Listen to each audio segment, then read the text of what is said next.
Imagine a world where your thoughts aren't entirely your own, a digital shadow war being waged not for land or resources, but for your mind. What if I told you that right now, as you scroll, as you click, as you engage with the digital realm, you are almost certainly a target or perhaps even a pawn in this invisible conflict? This isn't science fiction, it's the unsettling reality of online manipulation, a sophisticated and pervasive force that has quietly reshaped our world, bending perceptions and altering decisions in ways you might not even comprehend.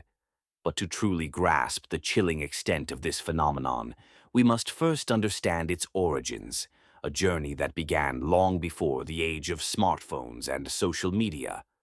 Manipulation isn't new, it's a fundamental aspect of human interaction, refined over millennia. Propaganda, advertising, political spin, these are all historical antecedents. However, the internet didn't just digitize these tactics, it hyper-accelerated them, supercharged them, and distributed them with an unprecedented reach. Remember the earliest days of online scams, the Nigerian prince emails? They were crude, often comical, yet remarkably effective on a small scale. They preyed on greed and naivete, a simple psychological hook. As the internet evolved, so too did the sophistication of these campaigns.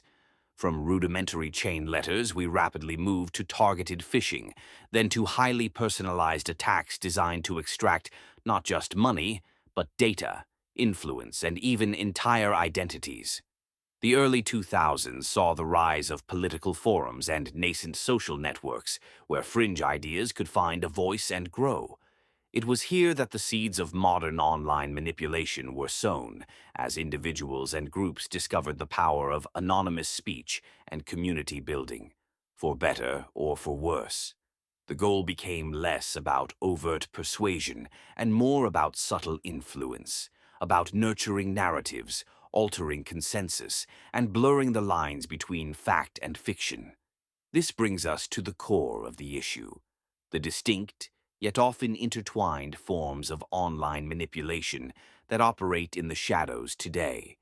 We often hear the terms misinformation and disinformation used interchangeably, but there's a crucial difference, a distinction that reveals the true insidious nature of these campaigns.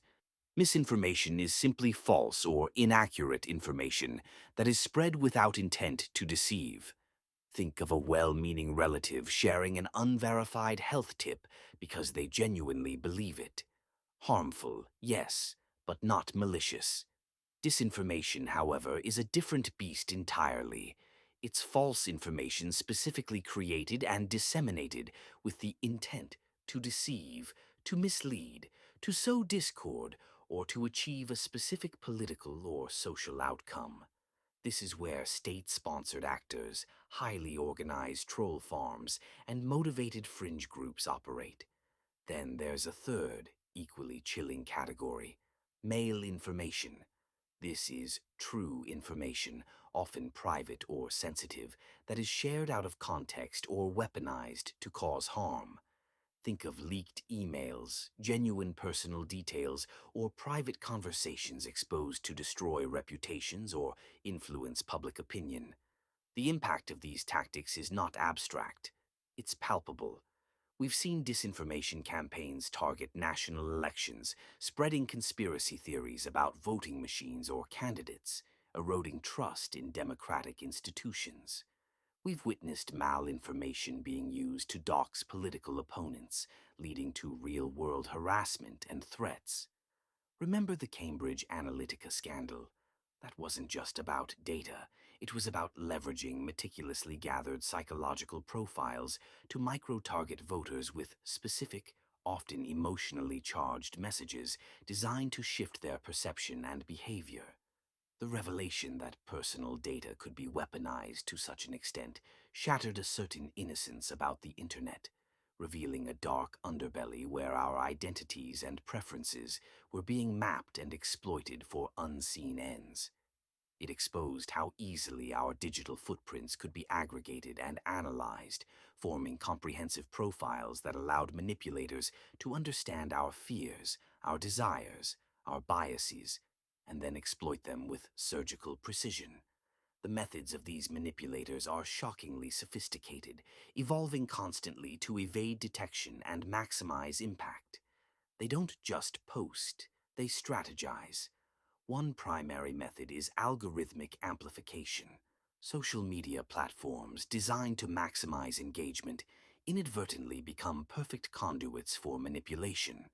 Controversial, emotionally charged content, whether true or false, tends to provoke strong reactions, clicks, shares, comments, which the algorithms interpret as engagement and then push to wider audiences. This creates an echo chamber effect, where individuals are fed more of what they already believe or react to, gradually confirming their biases and insulating them from differing viewpoints. This selective exposure is not accidental. It's a deliberate design choice that adversarial actors have learned to exploit brilliantly. Beyond algorithms, manipulators employ advanced psychological tactics. They understand cognitive biases, our inherent mental shortcuts and errors in reasoning. For example, confirmation bias makes us more likely to believe information that aligns with our existing beliefs, while the availability heuristic makes us think information that's easily remembered or frequently encountered is more common or true. Manipulators flood the zone with their narratives, repeating key phrases and distorting facts, effectively weaponizing these biases.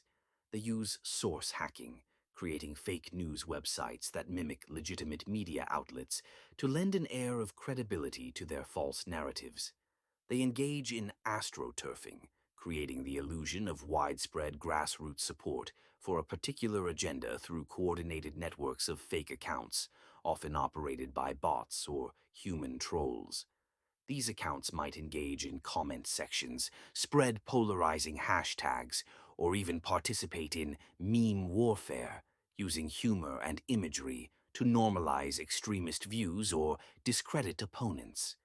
Consider the infamous Internet Research Agency from Russia, a troll farm that operated for years, creating thousands of fake social media accounts, impersonating Americans, and posting divisive content on nearly every major social platform. They orchestrated rallies, spread conspiracy theories, and amplified racial and political tensions, all designed to destabilize Western democracies. Their success lay in their ability to seem authentic, integrating themselves into online communities and slowly, subtly, poisoning the discourse from within. They didn't just spread lies, they built a fabricated alternate reality, meticulously crafted to exploit the existing fault lines in society. So, what does this ceaseless bombardment of online manipulation truly mean for us, for society, for the future? The long-term consequences are profound and deeply unsettling. Trust, the very bedrock of a functioning society, is eroding.